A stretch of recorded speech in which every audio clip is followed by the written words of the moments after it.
parents, check this out. If your child has ADHD, you already know how tricky it can be to manage focus, routines, and energy. But a new study just uncovered something even more serious.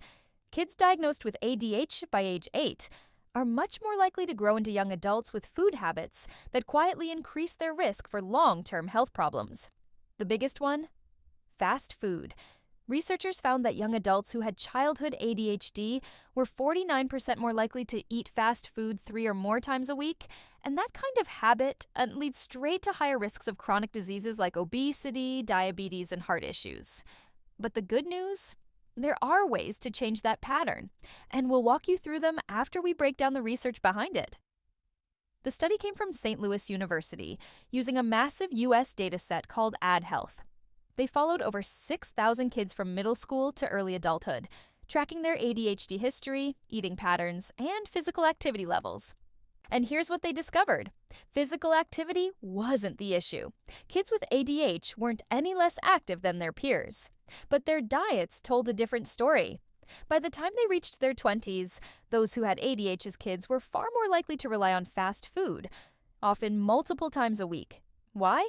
Because ADHD brains crave speed, ease, and instant reward.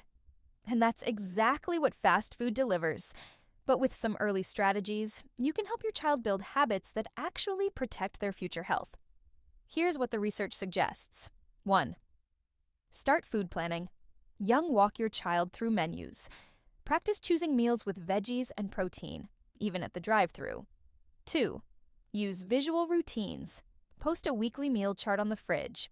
ADHD brains love reminders and predictability. 3. Stock healthy grab-and-go options. Keep visible snacks like fruit cups, cheese sticks, or whole grain wraps. If it's easy, they'll reach for it. 4th, build waiting skills. Say, dinner's in 10 minutes. Let's set a timer. Practicing delay helps them resist quick-fix food traps later. 5th model, balanced takeout. Narrate your own choices. We'll share fries and get a salad too. They remember that. 6. Talk to your provider. Doctors and dietitians can help spot impulsive eating and build a nutrition plan that works with their ADHD. 7. Reward smart choices. Whether it's packing a lunch or skipping a second soda, celebrate it. Because kids with ADHD don't just need discipline. They need systems, they need support, and they need parents who understand how to work with their wiring, not against it. To read the full study, check the link in the description. And if you want more science-backed tools to raise healthy, focused kids, subscribe to this channel. We turn research into real-world parenting, one study at a time.